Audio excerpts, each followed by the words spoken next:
All right. So for this part of the chapter, um, basically, uh, life was pretty quiet and simple, and we just we did our shifts. I did morning shifts. My current girlfriend did nights, and we had to try to get a babysitter for just the 1 hour, and we would pick up uh, my step kid when I go home. So I pick him up from his grandmother's, and I would just walk back home with him. It was like that for the most part, I think. And then my ex was living with Kevin at this point, and so I was like, when I found out about it, he never told me. I just happened to find out about it, and from a third party, and I was not upset for the fact of she was living there. Just I was upset because my buddy was playing like a two-faced role, was basically trying to be my friend and then trying to be her friend. But to me, I don't believe you should be friends with people that try to ruin your reputation with your other friends. So I was like, not having none of that. You can't be friends with these like two people, two party like that. So it was like more or less an ultimatum, but obviously the decision was already decided before I even bother with the ultimatum. So I left it be, I guess. I would sometimes occasionally talk shit about the situation and talk shit about him, and even if he was in the same room or not, because I was pretty petty like that. I wanted to try something into the relationship that I was seeing, and I said we both talked about trying being polymorous, because I always wanted to be. Well, when I was younger, I was always in a poly relationship, and eventually I settled down to be monogamous. Eventually, I wanted to try poly with my ex, but that didn't work out. So with this relationship, I offered it, and she said she would be down to experiment and try, see if it was for her.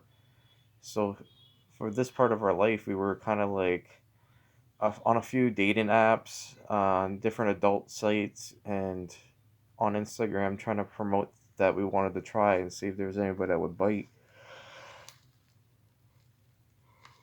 So at this point, we had a couple of people we were talking to, but since they didn't seem to be serious, they only wanted the fun part of it. But we were looking for something a little more in a relationship status than just the fun part. So uh, there was a girl named that was Chi on there, and she was interested in actually wanted to date. So it was because as petty as it is, if it was like my real friends, I don't normally date their exes, but since it was Kevin and he was doing this shit behind my back, I figured two birds with one stone. I get to try a poly relationship out, plus be an asshole and date one of my ex friends' exes.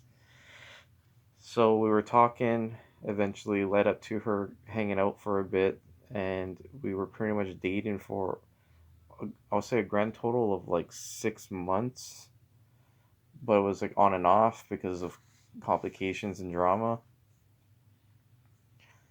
So when she came over, we all hung out, we talked and got to know each other a bit, and then we had some, we had a bit of fun in the sack to try it out and stuff. And so when eventually go, since me and my girlfriend worked at this pizza place with Kevin, he also worked there. Eventually, it came up that her and I were dating his ex, and he was not happy about it. He tried to hide it, but you could tell he wasn't happy about it. But I said it was tit for tat, man. It's just what it is. You lost my respect when you went behind my back, and eventually, people start making comments about like it's being poly is very gross, and I wouldn't do that. My boyfriend wouldn't do that, and all their boyfriends are chiming in. It's like, yeah, I only need one girl. My one girlfriend's good enough for me. Doing this white knight bullshit, and I said, I don't know, man. That's your business. The same thing was mine. But eventually, my ex was very unhappy with that, and she would talk so much shit about all of us, and got her friends that don't even know any of us, and then chimed in, just jumping on the bandwagon at this point, just talking shit about my relationship with my two girlfriends. And she was very hot tempered, and so her and my ex were basically just talking shit onto each other online. Eventually became to a point where it was almost like a physical altercation. My ex and her boyfriend showed up at my place, and I opened the door and I pushed them away because, like, get the fuck out of here. I don't even understand why you're all here. So he immediately tries to throw a punch at me, and he ended up hurting his own hand. Then he jumped up and kicked me in the head, and he ended up just ripping my earring out of my ear.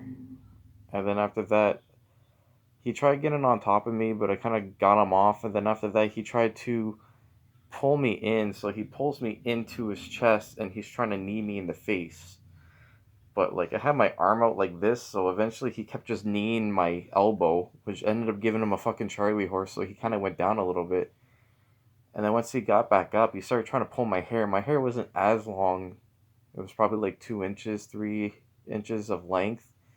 But he had quite a bit. He had like 6 inches of hair or so. Because I know, because when he wouldn't stop grabbing my hair and trying to throw punches at me, because he grabbed my hair and then he would throw 3 punches at my face, and none of it hurt whatsoever. And I don't know if it's just adrenaline or me just talking shit, but like dead ass, I didn't feel a single thing. And I said it could be the adrenaline, but even when the fight died down, I still wasn't sore or anything. And he hit me in the face 3 times. So I eventually got annoyed with this whole, like, him just throwing all this shit at me, and nothing is hitting me or hurting me, and he's just going on and gloating. So I ended up just grabbing his hair, and I grabbed as much as I possibly can, and I twisted to the point where I felt his scalp starting to stretch off his skull there. And I twisted him, I punched him once in the jaw, and then he goes down.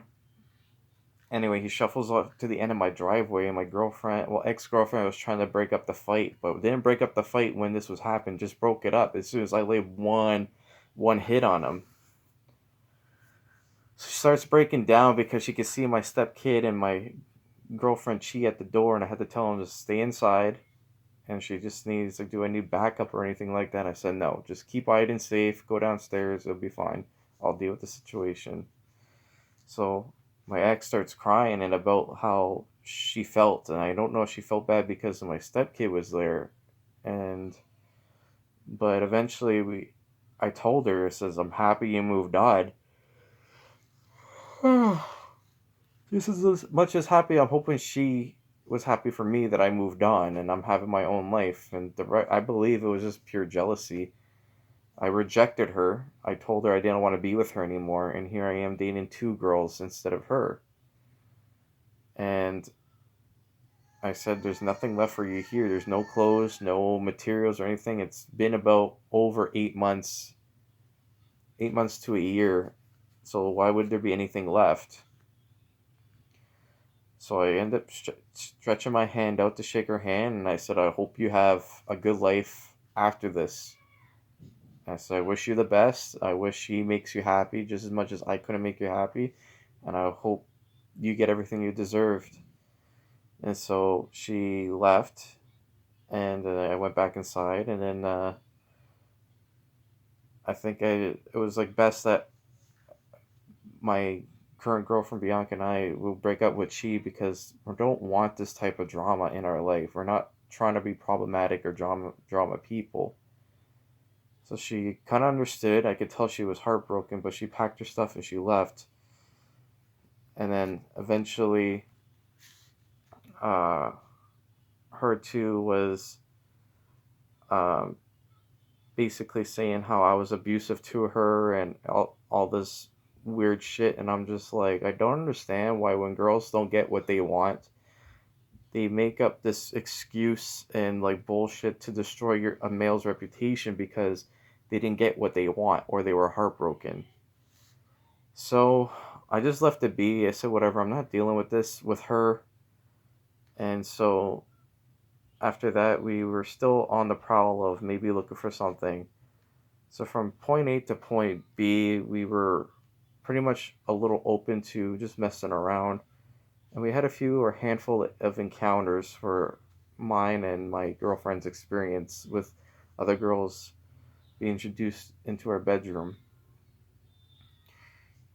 And from then, we were pretty quiet and pretty private. And I know a lot of people were just telling me about how my ex and her boyfriend were basically trying to say that they kicked my ass, they broke into my place, and they beat me up, and they gave me a black eye and whatnot. And I'm just like, I don't get why people lie to make their story so much more entertaining, I'm guessing, but it's just beyond me why they needed this ego and attention boost. Eventually, she starts saying that she needs a restraining order from me, but I'm like, I never went out of my way to bother this girl.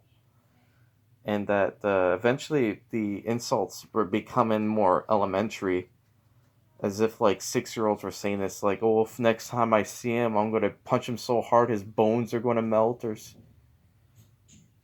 And so I was like, all right, this is clearly out of my level of maturity. I'm just going to literally just ignore it, block whoever is associated with this, because it's like all these emo generic goth boy rap looking people in this bandwagon, and they're all constantly talking shit, but they don't have all the details or know the full story. There's just word to mouth, and it's clearly over exaggerated, but they're just feeding the off each other. It's almost it's mind blowing how, like, it's like the equivalent of people like atheists talking shit about the Bible.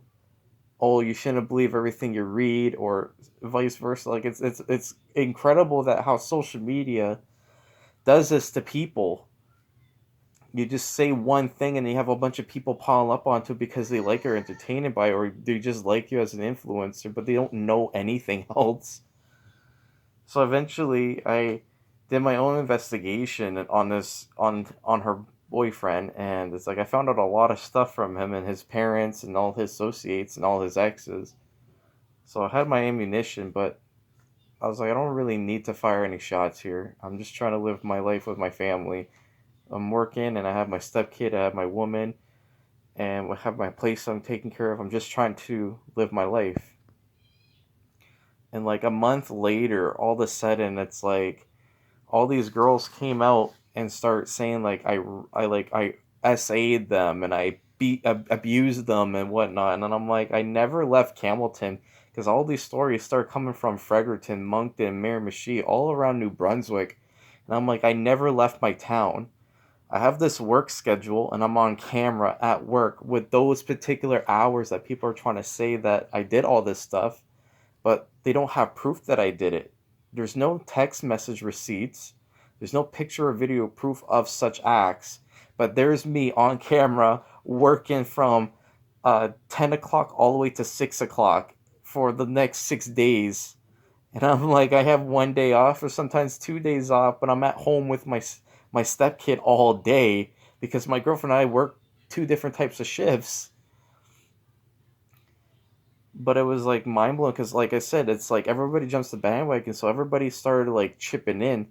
Eventually, I found out through my own personal investigation, there's this group chat full of these girls that they do this particular thing. If guys don't get what they want or stuff, I had like an inside job person in there giving me all the screenshots and stuff, and they're saying about like it's literally a group of alternative looking girls, and they all have trauma and they all have depression, they're all like abused, but I all I can see is just a bunch of mentally ill chicks basically trying to ruin other guys' life because they're like, do like the loyalty test, or see if he's cheating, or if we do this, we got your back, girl, we'll say he did this to us too. And I'm like, this is fucking wild.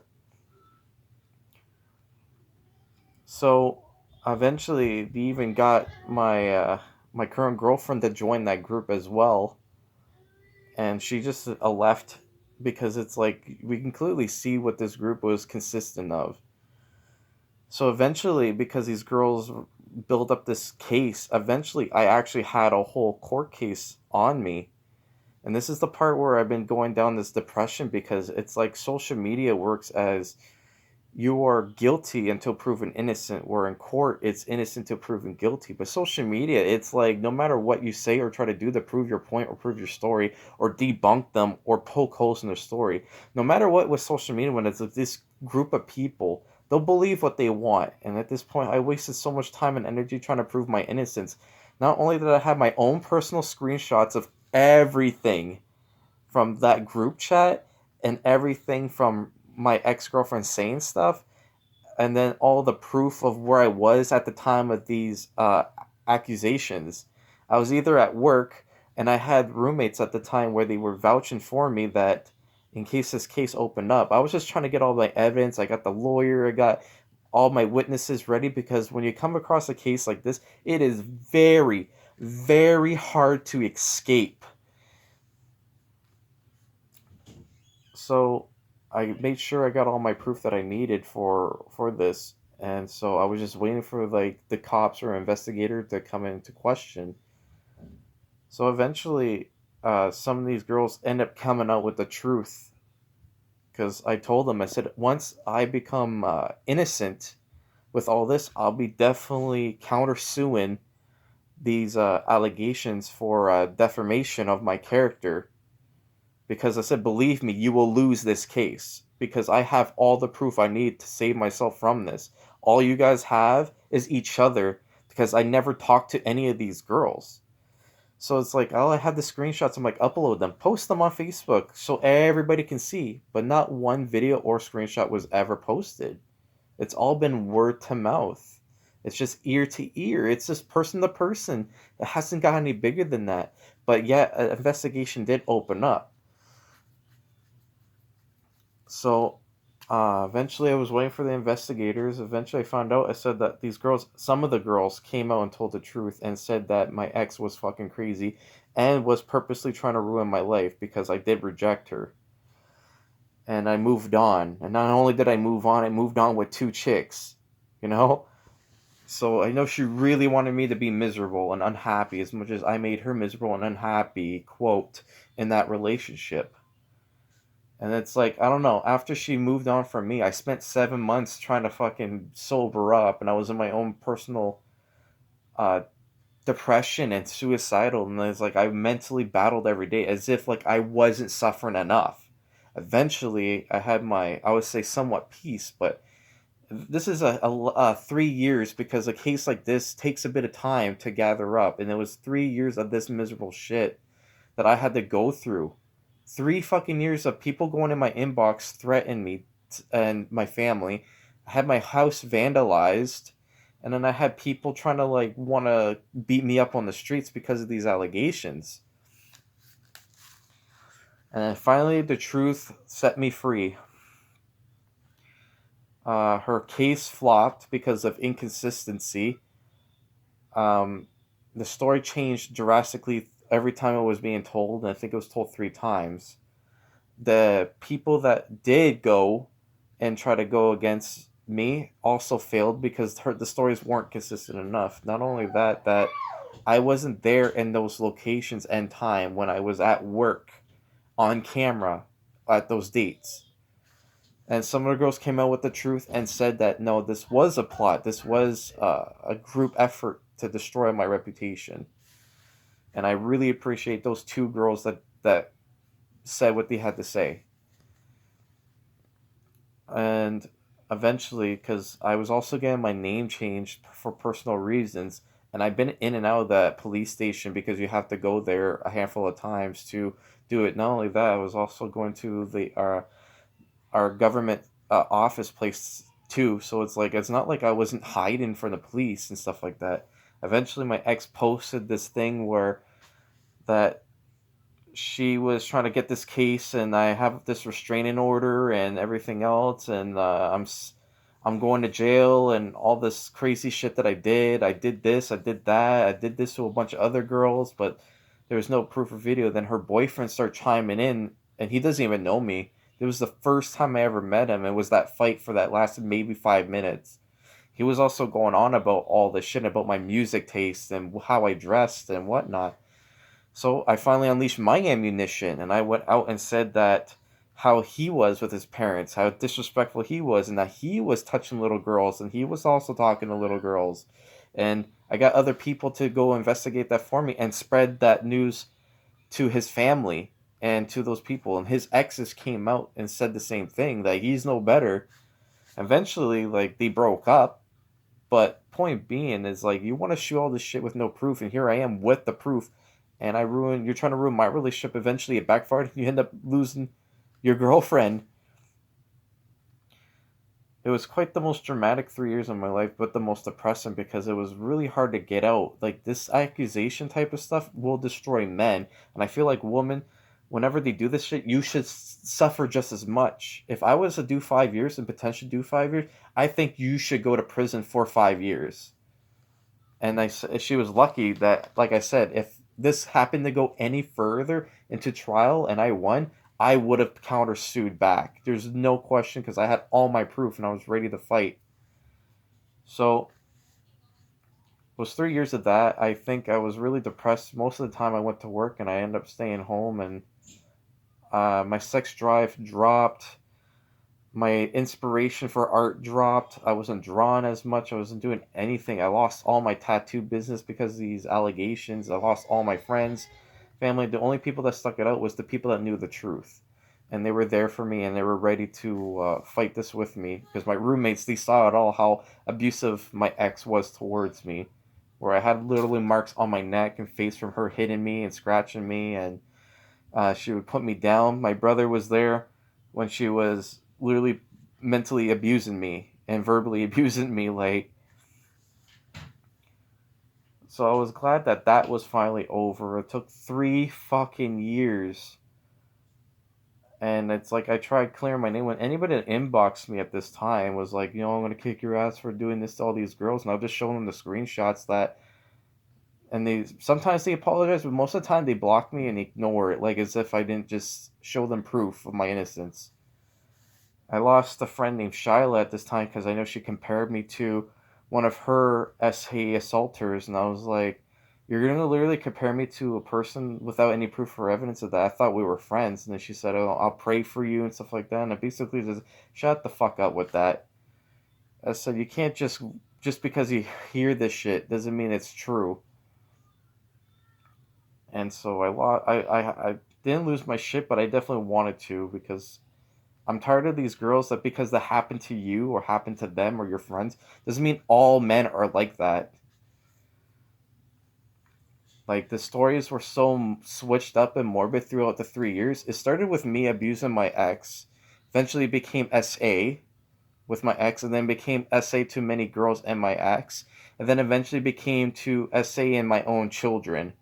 That's how far it stretched over the 3 years.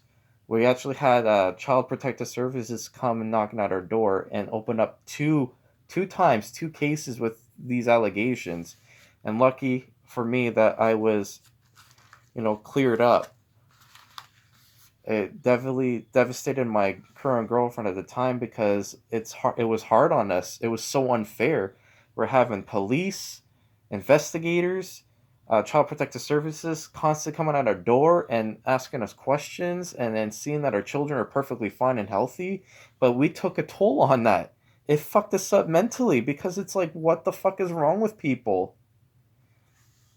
Like, how did this start from me abusing my ex girlfriend to me eventually touching my kids? We haven't been outside of our house except for literally work for 3 whole years. 3 consecutive years of just literally going to work and home. We don't even go out to do our groceries. We got our groceries delivered to our house. Like, we literally never left. We were stuck in our house for 3 years because we were scared that we were going to get jumped or hurt. We had our kids with us or something happened. Like, because it was so crazy and how twisted the story changed. And now this is year 4, and it's still kind of there, but some people have noticed that a lot of the lies and the stories didn't make sense, but there's still a handful of people that still believe that all this stuff happened.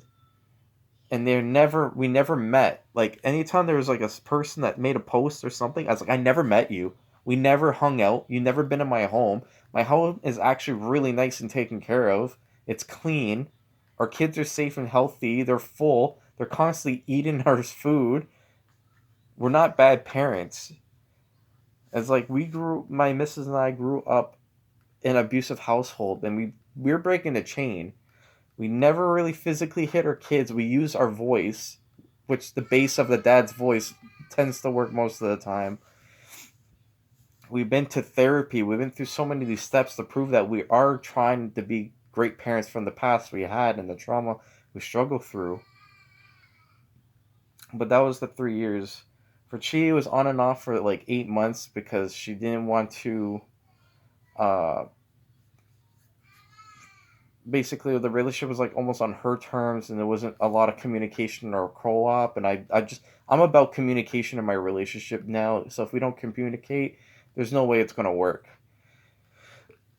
For Kevin, I basically was fuck off. Anybody that was associating with Kevin and my ex and anybody there, I told them to fuck off. That was it, and that was for all.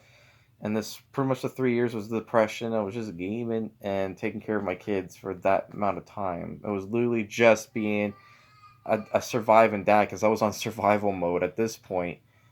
I had no more emotions or anything like that in me anymore. So that'll be it for this chapter. So next chapter I think should be the last or second last because this will be the next chapter will be the whole COVID part of my life, and then the if I have enough time to squeeze it in, it's the current time right now, and then that way you're caught up with my life from now. So like and subscribe if you like. Um, or don't, it's fine. Thank you for taking the time to listen to my story.